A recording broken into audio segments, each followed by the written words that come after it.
ഇന്ന് രാവിലെ എണീറ്റപ്പോൾ തീരെ വയ്യായിരുന്നു. മൈൻഡൊക്കെ വല്ലാണ്ട് ഡിസ്റ്റേബ്ഡായിട്ട് ഒന്നും ചെയ്യാൻ തോന്നിയില്ല. ബെഡിൽ ചുമ്മാ തിരിഞ്ഞും മറിഞ്ഞും കിടന്നു. ഫോണ് പോലും യൂസ് ചെയ്യാൻ തോന്നിയില്ല. ഇന്നത്തെ ദിവസം എന്ത് ചെയ്യുന്നു ഇങ്ങനെ ആലോചിച്ചിരിക്കുമ്പോഴാണ് എനിക്ക് എൻ്റെ ഫ്രണ്ട് ഗിഫ്റ്റ് ചെയ്തൊരു പുസ്തകമുണ്ട്, കാളി. അതിന് ഓർമ്മ വന്നത്. കുറച്ച് നാൾ മുമ്പ് 2 പേജ് വായിച്ച് അവിടെ വെച്ചു. എന്തോ കംപ്ലീറ്റ് ചെയ്യാനോ മുന്നോട്ട് വായിക്കാനോ ഉള്ളൊരു മൂഡ് ഉണ്ടായിരുന്നില്ല. പിന്നെന്തോ പെട്ടെന്ന് ആ ബുക്ക് ഓർമ്മ വന്ന് തുറന്ന് വായിക്കാൻ തുടങ്ങി. ഇന്ന് പക്ഷേ അന്നത്തെ പോലെ 2 പേജ് വായിച്ച് നിർത്താൻ പറ്റിയില്ല. ഓരോ കഥ കഴിയുമ്പോഴും അടുത്തത് വായിക്കാൻ തോന്നി. അങ്ങനെ ഒറ്റ സ്ട്രെച്ചിൽ ഫുൾ സ്റ്റോറി ഫിനിഷ് ചെയ്തു. അതിൽ പല കഥാപാത്രങ്ങളും ഫെമിലിയർ ആയിട്ട് തോന്നി. ചില സിറ്റുവേഷൻസൊക്കെ നമ്മുടെ ചുറ്റും കണ്ടതും കേട്ടതും പോലെ. ഒന്നും ഫോഴ്സ്ഡോ അൺറിയലോ ആയിട്ട് നമുക്ക് തോന്നുകയില്ല. സൈലൻ്റായി മനസ്സിൽ കയറുന്ന സ്റ്റോറീസായിരുന്നു.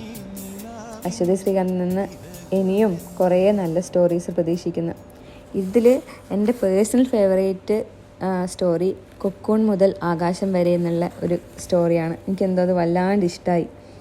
ഞാൻ എൻ്റെ ഫ്രണ്ട്സിനൊക്കെ ഈ ബുക്ക് സജസ്റ്റ് ചെയ്യുന്നു.